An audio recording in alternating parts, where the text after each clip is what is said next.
Hey guys, it's Daniel, and for today's video, what I wanted to talk about was foam rolling.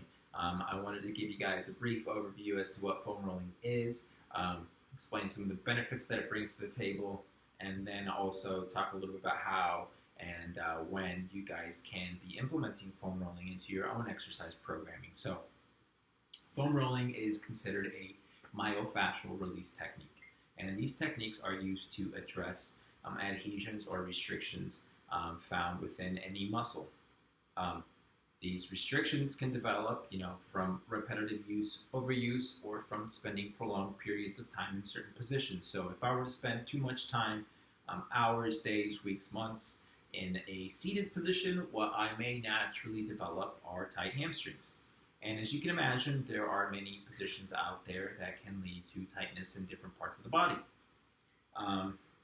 To kind of better understand this tightness at the connective tissue level, we're going to kind of talk about a muscle. A muscle is surrounded by something called fascia. Fascia is a connective tissue that helps and works in conjunction with the muscle to lengthen and shorten as it should throughout certain movements. When there are restrictions in this fascia, what you're going to get is some limited range of motion, or it's going to hinder your exercise performance, right? So let's say that I am experiencing some adhesion, some tightness in my quads. I can do this. I can use foam rolling for different things here. I can use it as an adequate warm-up so that I am going to warm up the muscle, try to break the adhesions before I perform an exercise, and as such facilitate whatever movements I'm going to be doing, such as a squat. I can use it on an off day where I know that I have some tightness and I've been stretching, but I also want to give it a little bit extra effort to resolve this tightness. So I may just do some foam rolling to try to work out these tight spots. You can even feel them at times. Or I can use it as a cool down if I've done a strenuous leg workout and I want to avoid as much soreness as I can and try to speed up the recovery process as much as I can. I can foam roll to bring some blood flow to the area. Blood flow brings nutrients, and theoretically what should happen is I should speed up my recovery rate. So let's say that I want to roll out my quad. What I'm going to do is I'm going to place the foam roller right in front of my knee, and then I'm going to slowly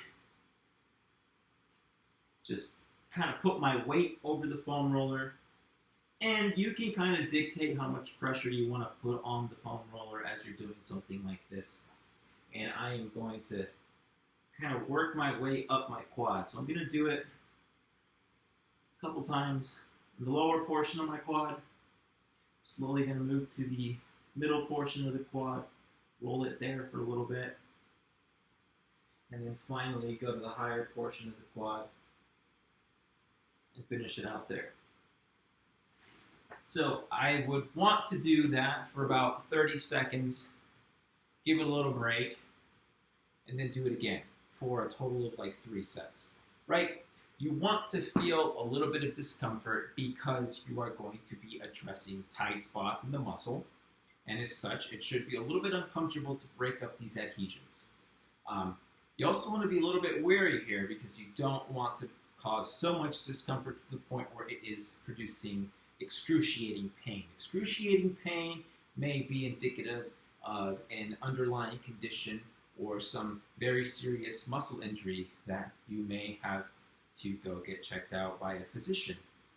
So again, foam rolling can be used as a warm-up, a way to treat muscular tightness on an off day, and it can be used during the cool-down process. If you ever find that stretching is not cutting it, or you just want to be a little bit preventative, go ahead and give foam rolling a try.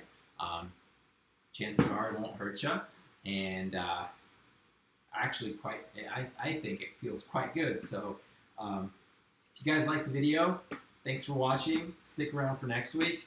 We'll see you then.